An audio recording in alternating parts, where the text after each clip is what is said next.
국회 법제사법위원회 국감장을 뒤덮은 가장 큰 화제는 이 펀드 사기에서 정관계 로비 의혹으로 번진 옵티머스 수사였습니다. 이 추미애 법무부 장관은 문계기 수사가 아니냐는 야권의 질책에 적극 반박했고 또 수사팀 증원에도 힘쓰겠다고 했는데요. 취재기자 연결해서 자세한 내용 알아보겠습니다. 박서경 기자. 네, 서울중앙지검입니다. 네, 앞서 검찰이 정관계 로비 의심 정황 등이 담긴 증거 그리고 진술을 미리 확보를 해놓고도 제대로 수사를 안 했다 이런 의혹이 불거졌는데 어제 국감장에서도 이와 관련한 야권의 추궁이 이어졌다고요? 네, 검찰은 옵티머스 자산운용이 투자금 1조 5천여억 원을 끌어모은 뒤 부실 기업에 돈을 투자하면서 지난 6월 대규모 환매 중단이 발생하자 수사에 뛰어들었습니다. 이후 검찰은 김재현 대표와 펀드 기획자 유모 씨 등을 포함해 주범 5명을 재판에 넘겼습니다. 그러다가 최근 단순 펀드 사기를 넘어서 이 사건에 정관계 인사가 연루됐다는 로비 의혹이 불거지면서 2라운드 수사가 시작됐습니다. 그런데 수사팀이 관련 정황을 미리 확보해놓고도 제대로 수사하지 않았다는 의혹이 제기되면서 문계기 수사가 아니냐는 지적이 이어졌습니다.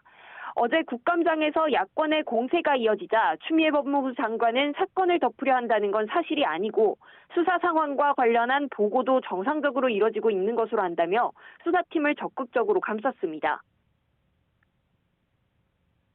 수사하는 신용만 하다가 사건을 덮어버리는 거 아니냐 하는 의혹이 많습니다. 중앙지검에서는 그 사안의 수사에 대해서는 보고를 했다 하는 보고를 하고 있고요. 네, 문계기 아니냐는 지적, 이에 대해서 추미애 장관 이 늑장 수사라는 지적에도 반박을 하면서 비공개가 원칙인 수사 상황을 언급했다고요? 네, 추 장관은 어제 국감장에서 이혁진 전 옵티머스 대표와 관련해 미국 측에 범죄인 인도 청구를 요청했다고 밝혔습니다. 이 전 대표는 애초부터 이 사건과 관련한 핵심 인물로 꼽혀왔는데 지금은 해외에 체류하고 있습니다. 이 전 대표는 지난 2012년 총선 때 민주당 후보로 출마했고 낙선 후에는 문재인 당시 대선 후보 금융정책특보를 지내기도 했습니다. 임종석 대통령 외교안보특보와 한양대 동문인 점을 내세워 설립 과정에서 금융당국 특혜를 받은 게 아니냐는 의혹도 받고 있는데요. 지난 2017년 다른 횡령 사건으로 수원지검에서 검찰 수사를 받다가 미국으로 출국했습니다. 이에 대해 야권에서는 수사받던 피의자에 대해 법무부가 일시적으로 출국 금지를 풀어준 게 아니냐고 의심하며 범죄인 인도 청구가 이루어졌는지를 캐물었는데요. 추 장관은 출국 금지를 풀어준 일은 없다고 보는데 성실히 확인해보겠다면서 지난달 범죄인 인도를 청구한 상태라고 답변했습니다. 그런데 범죄인 인도 청구 여부는 상지국가의 조약상 비밀 유지 의무도 있고 당사자의 도주 우려도 있어 공개하면 안 되는 내용입니다. 범죄인 인도 청구 협조를 요청했고요. 날짜는 9월 22일인가요? 9월 24일인가요? 하여튼 미국 접수받고 이거는 조약상의 문제였어요. 아, 그렇습니까? 네. 하여튼 그 법무부는 신속하게 할 수 있도록 최선을 다하고 있다 이런 말씀을 드리겠습니다. 네, 언론에 펀드하자 치유 관련이라는 옵티머스 내부 문건도 공개가 되면서 정관계 로비 의혹이 일파만파 확대가 됐는데 추 장관 이런 로비 의혹에 대해서도 선을 그었다고요? 네, YTN이 확보한 펀드하자 치유 문건은 김재현 옵티머스 대표가 직접 작성했는데 이혁진 전 대표와의 만남부터 이 부실 펀드로 이어진 경위와 대책이 6쪽에 걸쳐 기재돼 있습니다. 이 문건에서 김 대표는 경영권 분쟁을 벌이던 이 전 대표가 민주당과 인연을 매개로 회사를 공격하는 걸 막는 과정에 민주당과 정부 관계자들이 직간접적으로 연결됐다고 적혔습니다. 그러면서 펀드 정상화 전에 문제가 불거진다면 권력형 게이트로 비화할 우려가 있다고 스스로 진단까지 해놨습니다. 정치인이 관여한 데다가 고위 경제관료나 법조인 출신 인사들이 고문으로 위촉돼 도와줬기 때문에 그렇게 보일 수 있다고 한 겁니다. 하지만 추 장관은 이 역시 작성자가 허위 문건이라고 한 것으로 알고 있다며 문건에 청와대나 정계 인사의 실명이 적혀 있지도 않다고 반박했습니다. 문건 작성자들은 금감원 조사 등에 대비한 허위 문건이라고 주장하는 것으로 알고 있습니다.